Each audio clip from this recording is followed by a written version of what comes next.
चलिए तो स्टार्ट करते हैं आप। क्वेश्चन नंबर 8, इसमें भी देखिए तुरंत जो है, अगर ट्रिग्नोमेट्री सही से पढ़े हो तो आपको फार्मूला फटाक से क्लिक होना चाहिए। इसका डायरेक्ट फार्मूला हमको याद है, वैसे आपको नहीं याद है तो हम आपको याद दिलाएंगे, है ना। 1 minus cos x minus sine x divided by cos x plus sine x, ये जो होता है वो 10 π/4 माइनस एक्स का फार्मूला होता है। याद कीजिए कि दो फार्मूला होता है 10 π/4 माइनस एक्स का, है ना, 10 π/4 माइनस एक्स का। एक होता है 1 minus 10x upon 1 plus 10x, और इसी में हम लोग, है ना, ये फार्मूला याद होना चाहिए। और इसी में हम इस 10x को sin x by cos x लिख दें तो ये बन जाता है sin x by cos x, और नीचे 1 प्लस sin 10x को लिख दें तो क्या बन जाएगा, sin x by cos x। तो यहाँ से ये एलसीएम हो जाता है तो ये बन जाता है cos x minus sin x divided by cos x plus sin x। और इसी का एक और फार्मूला क्या होता है कि 10 अगर माइनस के जगह पे 10 π/4 प्लस x होता है तो ये फिर यहाँ पे प्लस हो जाता है 1 plus 10x upon 1 minus 10x। और इसमें बस ये हो जाता है cos x minus sin x के जगह पे यहाँ पे sin बाई cos है तो cos प्लस sin हो जाएगा, तो cos x plus sin x और नीचे cos x minus sin x हो जाता है। तो अगर ये क्लिक कर गया तो तुरंत जो है हम इसके जगह पे ये लिख देंगे कि चूँकि cos x minus sin x divided by cos x plus sin x is equal to 10 π/4 minus x होता है।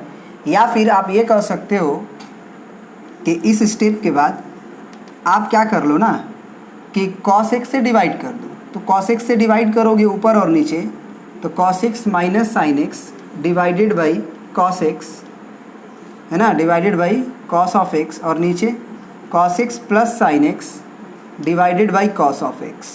ठीक है, तो यहाँ से क्या हो जाएगा, 10 इनवर्स ऑफ ये बन जाएगा 1 minus sign by cos 10x, और ये हो जाएगा 1 प्लस 10x। ठीक है ना, बिल्कुल। अब जो है 1 minus 10x by 1 plus 10x तो आप जानते ही हो कि इसका फार्मूला 10 ऑफ π/4 माइनस x होता है। ठीक है, 10 इनवर्स ये इसके लिए, और 1 minus 10x by 1 plus 10x का फार्मूला 10 π/4 माइनस x होता है। उसके बाद आप तुरंत इन्वर्ट नहीं कर सकते हो, आपको ये जो x दिया है ना उसको देखना पड़ेगा, क्योंकि 10 इन्वर्स बोलेगा कि हम इन्वर्टिबल ऑलवेज थोड़ी हैं, हम ऑलवेज इन्वर्टिबल थोड़ी हैं, है कि ना।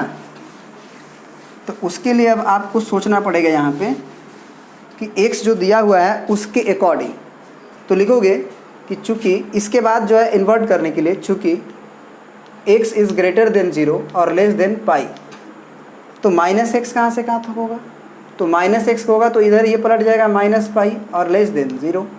ठीक है, वहाँ तक तो ठीक है, चलेगा। ठीक है, बिल्कुल। उसके बाद अगर आप देखें कि तो ये π/4 माइनस एक्स है तो π/4 जोड़ना होगा, तो π/4 minus x is greater than, यहाँ π/4 जोड़ेंगे तो माइनस 3 π/4 होगा। अब मज़ा आने वाला है, और लेस देन π/4। तो इसका मतलब ये जो डोमेन है ना, ये जो डोमेन है वो पार कर गया। 0 और पाई में 2 केस होगा। अब यहाँ से माइनस 3 π/2 से माइनस π/4 जा रहा है, सॉरी 3 π/4, है ना, माइनस 3 π/4, क्योंकि ये माइनस इसमें क्या होता है ना, 4 गो π/2 होता है। आप एक π/4 को भेजे हो इधर क्या होने के लिए, जोड़ने के लिए, तो एक को π/4 जोड़ेगा तो माइनस 3 को π/4 बचेगा, इसीलिए, क्योंकि माइनस पाई का मतलब माइनस 4 π/4 होता है। बिल्कुल, है ना। चलिए, तो अब आप समझ सकते हो कि यहाँ पे जो डोमेन है वो तो 10 इन्वर्स से बाहर हो गया, तो आप फटाक से इन्वर्ट तो कर नहीं सकते हो, फटाक से इन्वर्ट तो आप कर नहीं सकते हो। तो आपको लिखना पड़ेगा केस। पहला केस ये लिखना पड़ेगा कि व्हेन ये देखो यहाँ से आपको समझना पड़ेगा कि π/4 माइनस एक्स जो है, π/4 माइनस एक्स जो है अगर ग्रेटर देन -π/2 से लेके लेस देन π/4 तक हो, माने इधर वाला छोड़े हैं -3π/4 है ना, तो इधर वाला छोड़े हैं -π/2 से अगर π/4 तक हो, अच्छा -3π/4 होगा कितना, तो ये माइनस जो है 3 गुना 45 डिग्री होता है, तो -135 डिग्री होगा। तो निश्चित रूप से लिखना ही पड़ेगा, क्योंकि -90 डिग्री उसके बाद आता है, -135 डिग्री के उधर वाले बाद आता है ना, मतलब ये कहना चाहते हैं निगेटिव में, है ना, निगेटिव में। तो अब जो है अगर ये आएगा तब जो हम इसको इन्वर्ट कर सकते हैं, 2 केस बनेगा। तो इस समय लिखना पड़ेगा कि जब π/4 माइनस एक्स, लिखना पड़ेगा कि व्हेन π/4 मतलब हाँ लिख दो, π/4 minus x greater than -π/2 and less than π/4, और इसको इक्वेशन नंबर 1 माने हो तो 1 इम्प्लाई डायरेक्ट हम लिख सकते हैं π/4 माइनस एक्स। आंसर हो गया ये। लेकिन ये इसके अकॉर्डिंग फिर लिखोगे when π/4 minus x greater than -3π/4 से लेके, अगर -3π/4 से लेके -π/2 तक है, मतलब इस रेंज के बाहर है, तब जो है इस टेन इन्वर्स के आर्गूमेंट को रेंज में लाना पड़ेगा। तब जो है इस टेन इन्वर्स के आर्गूमेंट को रेंज में लाना पड़ेगा। अब कैसे लाओगे, यही इस क्वेश्चन का खासियत है। अब कैसे लाओगे, तो अब उसको समझना ज़रूर, ठीक है ना, इसको समझना ज़रूर। अब इसको हम मिटाते हैं।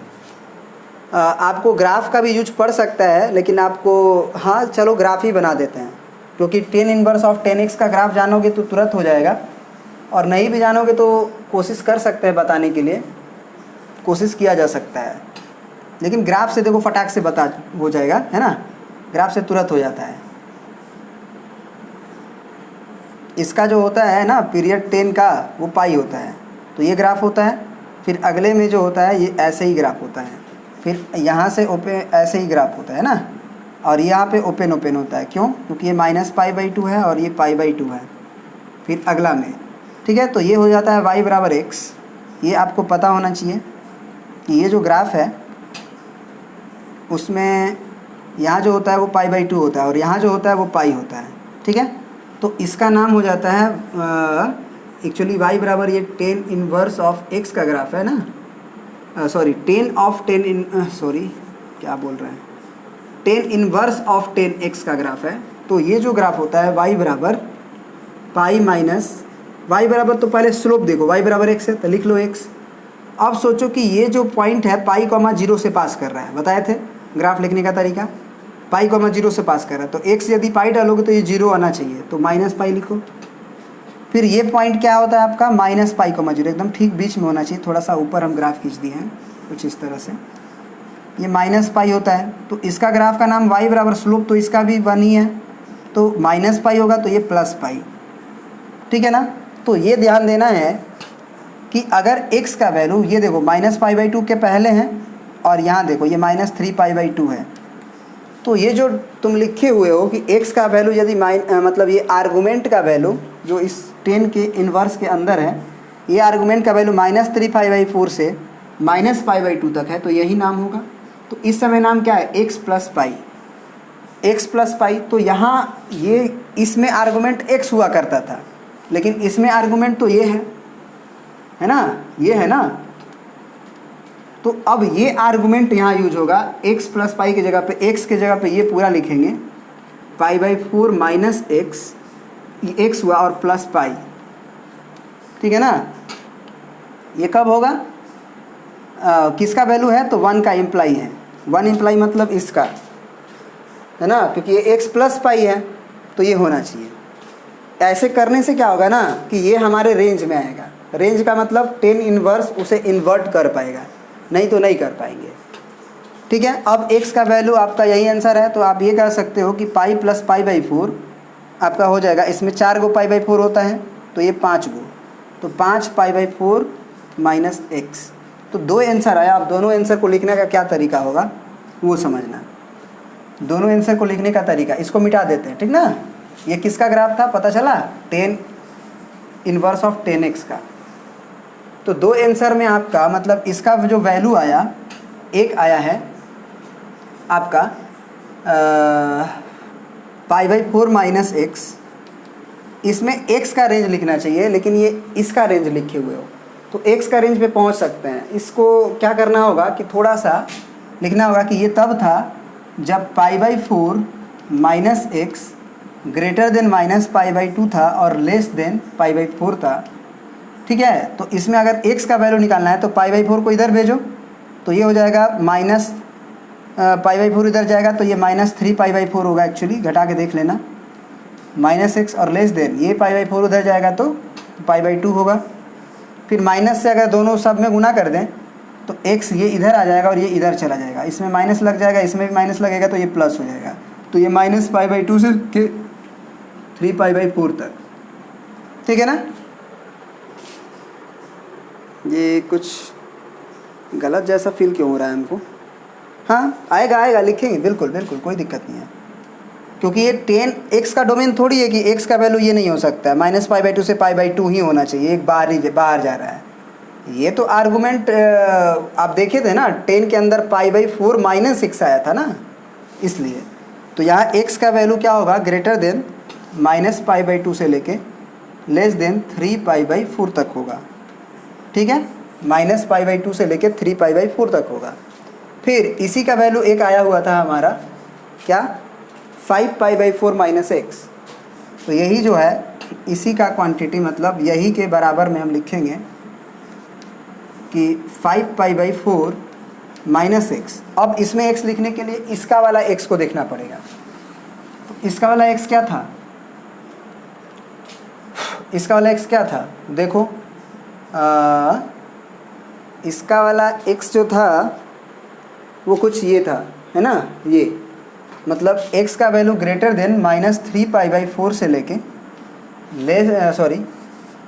π/4 माइनस x का वैल्यू, और ये -π/2 तक था। ठीक है ना। सबसे पहली बात ये कि ये इस x में ही होना चाहिए ना, तो x में ही होना चाहिए, तो ये तो हम गलत लिख रहे हैं पहले ही, क्योंकि हमारा x को तो दिया गया है कि वो 0 से पाई है कि नहीं। तो अगर x का वैल्यू 0 से पाई दिया हुआ है तो यहाँ से जो x का वैल्यू आ रहा है उसको पहले निकाल के देखो क्या आ रहा है। तो इस π/4 को इधर भेजते हैं, तो ये -3π/4 और -π/4 इधर जाएगा तो -4π/4 मतलब -π और -x लेस देन ये कितना हो जाएगा आपका, ये π/4 उधर जाएगा तो एक्चुअली हो जाएगा ये -3π/4। अब माइनस से अगर गुना करें तो x का ग्रेटर देन लेस देन ये इधर आ जाएगा 3π/4 से लेके लेस देन पाई तक। ये तो ठीक है बस इसमें क्या करना होगा कि ये 0 से पाई तक है, तो इसमें जो है हमको और कर्टेल करना होगा और लिखना होगा। ये तो ठीक है, इस समय अगर ये लिख सकते हैं तो इसी में अगर हम 0 से लेके 3π/4 लिख दें तो कोई दिक्कत नहीं है ना। ये 0 से लेके 3π/4 तक हो जाएगा क्योंकि कम हो गया ना, और ये जो आया वो ग्रेटर देन 3π/4 से लेके पाई तक।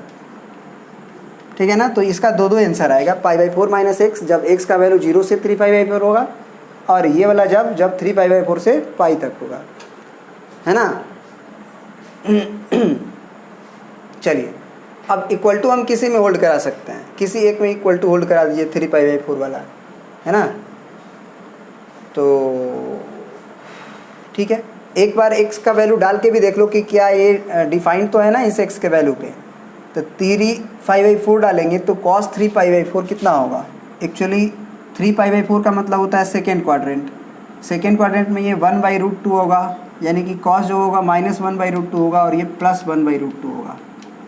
क्यों, तो ये 0 हो सकता है, तो ये हम लोग 3π/4 पे ओपन ब्रैकेट नहीं लगाएंगे, क्लोज नहीं लगाएंगे, ओपन ही लगाएंगे। इस बात का भी ध्यान देना ज़रूरी है।